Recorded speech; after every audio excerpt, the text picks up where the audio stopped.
Hello बच्चों, कैसे हैं आप सभी। बच्चों, आज हम ध्वनि कविता से संबंधित कुछ महत्वपूर्ण बहुविकल्पी प्रश्न अपने इस वीडियो के माध्यम से करेंगे। आप सभी से अनुरोध है कि जल्दी से अपनी कॉपी और पेन लेके आ जाइए। मैं प्रश्न पढ़ूंगी और आप उनका सही ऑप्शन अपनी कॉपी में लिख लीजिएगा। तो बच्चों, सबसे पहला प्रश्न है जो बहुत ही आसान है, आप सभी लोगों को आता ही है। ध्वनि कविता के कवि का क्या नाम है? आपको ध्वनि कविता के कवि का नाम बताना है। ऑप्शन ए है जयशंकर प्रसाद, बी सूर्यकांत त्रिपाठी निराला, सी कामता नाथ और डी भगवती चरण वर्मा। सेकंड क्वेश्चन है बच्चों, कवि के जीवन में अभी अभी क्या आया है? ऑप्शन है ए तूफान, बी निराशा का प्रभाव, सी वसंत और डी पतझड़। नेक्स्ट क्वेश्चन नंबर 3, कवि अपना कैसा हाथ कलियों पर फेरना चाहता है? ऑप्शन ए कठोर, बी मृदुल, सी गंदा हाथ और डी आशीर्वाद भरा हाथ। नेक्स्ट है बच्चों, क्वेश्चन नंबर 4, कवि ने कलियों को कैसा बताया है? ऑप्शन ए निंद्रित, बी स्फूर्तिमय, सी आलस्यमय और डी मुरझाई हुई। नेक्स्ट क्वेश्चन नंबर 5, कवि पुष्पों को किससे सींच देना चाहता है? ऑप्शन ए जल से, बी वायु से, सी पसीने से और डी जीवन अमृत से। नेक्स्ट क्वेश्चन नंबर 6, कवि पुष्प से क्या खींच लेना चाहता है? ऑप्शन ए तंद्रालश, ऑप्शन बी सौंदर्य, ऑप्शन सी खुशबू, ऑप्शन डी पराग। नेक्स्ट क्वेश्चन नंबर 7, अनंत का अर्थ है? ऑप्शन ए अंत, ऑप्शन बी जिसका कोई अंत ना हो, ऑप्शन सी असीम, ऑप्शन डी आरंभ। नेक्स्ट क्वेश्चन नंबर 8, वसंत किसका प्रतीक है? ऑप्शन ए बचपन, बी बुढ़ापा, सी यौवन और डी पुराना। बच्चों, नेक्स्ट क्वेश्चन नंबर 9, पुष्प में कौन सा अलंकार है? ऑप्शन ए यमक, बी अनुप्रास, सी पुनरावृत्ति और डी उपमा अलंकार। आपको बताना है कौन सा अलंकार है। नेक्स्ट क्वेश्चन नंबर 10, ध्वनि नामक कविता में किस ऋतु की प्रकृति का वर्णन किया गया है? ऑप्शन ए ग्रीष्म, बी वर्षा, सी सर्दी और डी वसंत। बच्चों, मुझे उम्मीद है कि आपने इसके आंसर अपनी कॉपी में लिख लिए होंगे। चलिए नेक्स्ट करते हैं क्वेश्चन नंबर 11, अभी किसका अंत न होगा? ऑप्शन ए वसंत का, बी कवि के जीवन का, सी प्रभाव का और डी कलियों का। नेक्स्ट कलियां किसका प्रतीक हैं?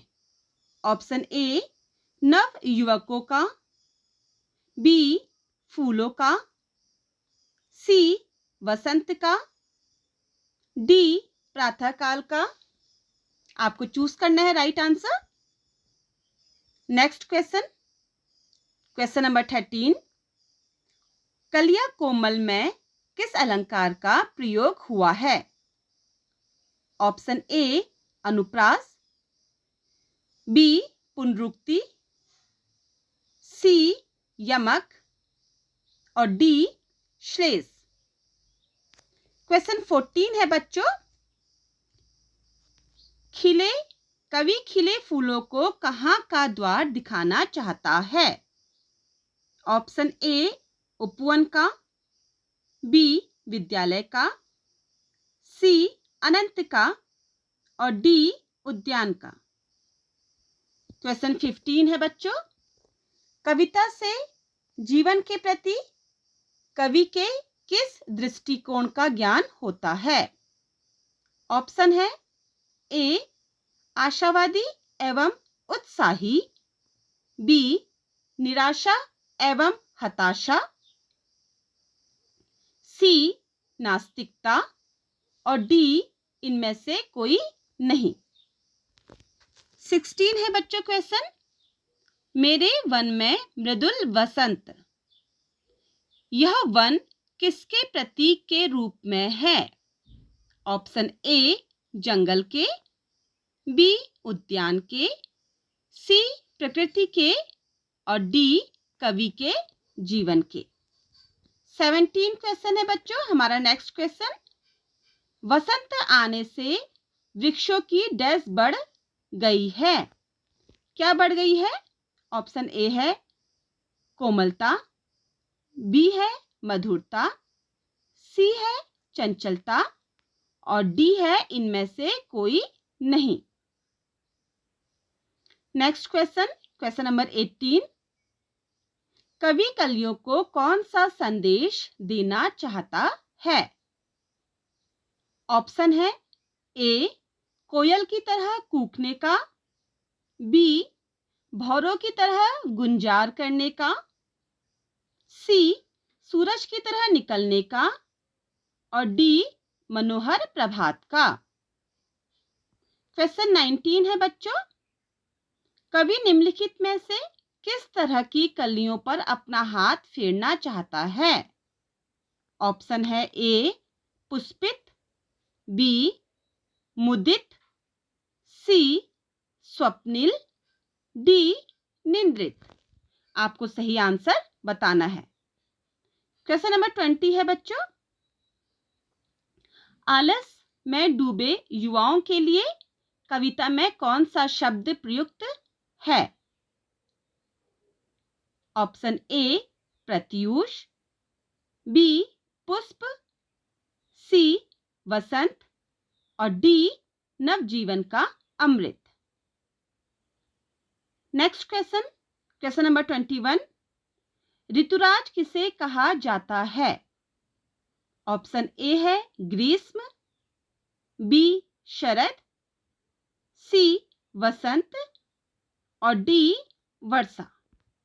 बच्चों इसके आंसर मैं बताऊंगी आपको अंत में, अभी आप फटाफट अपने क्वेश्चंस करिए, आपको पता चलेगा कि आपका चैप्टर कितना डीपली आपको आता है। नेक्स्ट क्वेश्चन है बच्चों, कवि ने इस कविता में संदेश किस वर्ग को दिया है? ऑप्शन है ए मजदूर वर्ग को, ऑप्शन बी युवा पीढ़ी को, ऑप्शन सी महिलाओं को और ऑप्शन डी है बच्चों बुजुर्गों को। तो बच्चों मुझे लगता है कि आपने सारे आंसर कर लिए होंगे। जल्दी से अपना एक बार रिवाइज कर लीजिए कि आपने सारे आंसर किए कि नहीं किए। जो छूट गया है आपका उसे जल्दी से कर लीजिए। ये सारे आंसर हैं बच्चों, ठीक है। तो बच्चों अब मैं आपको इसके उत्तर बताती हूँ। ये बच्चों इसके नीचे मैंने इसके उत्तर भी तैयार किए हैं, बहुविकल्पी प्रश्नों के उत्तर। अब आप जो भी आपने आंसर लिखे हैं उसे यहाँ से आप चेक कर सकते हैं, आपको आ जाएगा समझ में कि आपके कितने क्वेश्चन सही हैं, आपको पाठ कितना समझ में आया। ऑब्जेक्टिव टाइप्स क्वेश्चंस में बच्चों हम जज कर सकते हैं कि हमें चैप्टर कितना डीपली समझ में आया। तो बच्चों, अगर आपको ये वीडियो अच्छा लगा हो, आपको लगा हो कि ये क्वेश्चन आंसर आपके काम के हैं, तो इसे शेयर ज़रूर कीजिएगा ताकि आप ही की तरह अन्य बच्चे भी इससे लाभान्वित हो पाए। धन्यवाद बच्चों।